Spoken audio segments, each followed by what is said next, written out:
Hey, what's good, world? This is another episode of Life's a Joke, the podcast.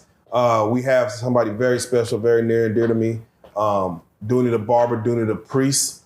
I don't like to introduce folks. I like to let them introduce themselves. So with that being said, Dooney, go ahead and introduce yourself. Tell me where you're from, what it is you do, your claim to fame. Man, listen, everybody already know it's Dooney the barber, Dooney the priest. You know what the going on. And, previously, if you already been following real life street stars, then you already know. You know what I'm saying? So this is the man right here. And we about to chop it up today, man. That's all I'm going to say. You know?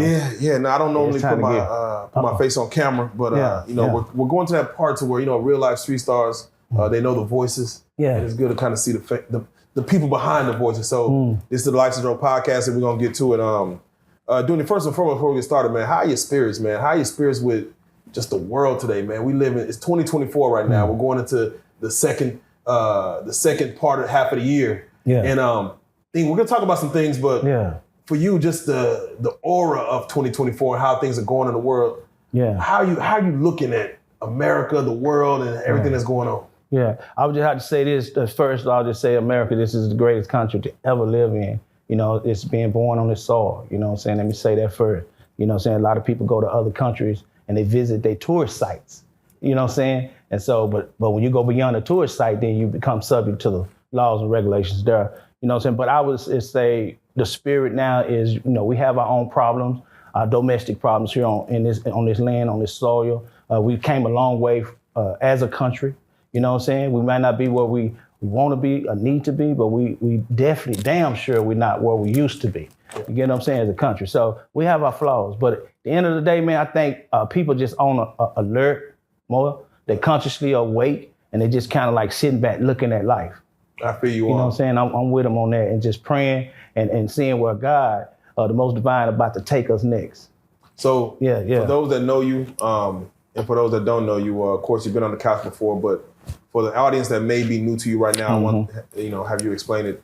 But you're a barber, also a priest, and if they see you get up, the first question is, he's a priest, but he wears a bandana. Yeah.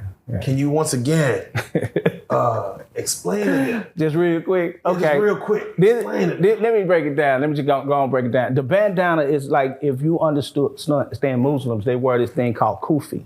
It's just a hat that covers their head that basically that says that God is with them wherever they go. And so being from the streets, you know what I'm saying, where God delivered me from to the pulpit, now back, connected with the streets where I'm just sharing with them and trying to help them with the divine presence. Now, you have the bandana, and that just represents where I come from when it comes from the streets. And that's a kufi to me because God protected me in the streets. And some of the people that have been in the streets before and God protected them, they know what I'm talking about. And so that's where the bandana come in at. Now you have the Ankh, and we can go there with the Ankh, that comes from the pyramid text. And then you have the Shah, which just said, divinely, that's where the whole order comes from when it comes to positions and things like that when you wear the Shah. You know what I'm saying? So that's where the priesthood come in at. Then you have the fringes. The fringes just basically say God is with us.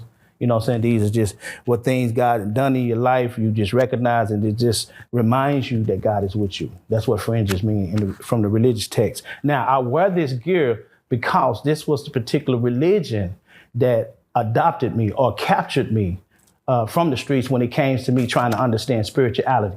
And so when it comes to the Catholic doctrine and the Catholic Church, and from when it went from the Protestant movement, where you have Pentecostals, Baptists, Church of God in Christ, Holiness, Lutheran, you have all these different denominations that comes from the Protestant movement. And so that particular religion adopted me or captured me, when I was in trouble or I needed something that I didn't understand, but I knew that it was something bigger than me, but I needed something to capture me from what I was doing that was wrong. So that's the particular doctrine that captured me. Now, some people are captured by the doctrine of the religion of Islam, you know what I'm saying, which is the NOI. And so that helped them. There's some brothers and sisters that have been delivered from drugs, alcohol, and things like that. What the most divine is to change their lives. I know, no, you didn't put it down. No, I'm saying, divine when you said it. I'm saying, every once in a while, I ain't gonna say this and put it out there too strong, but even doctors will tell you it's okay to take a shot. You know what I'm saying? Because there's certain things, chemicals in there that could maybe kill some bacteria. But what I'm saying is anything that you overly indulge in, it just basically, it becomes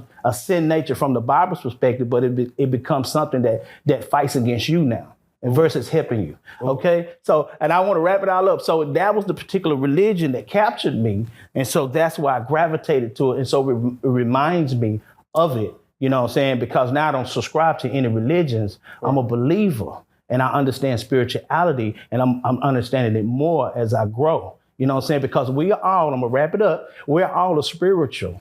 We all was born spiritual, but we was taught religion.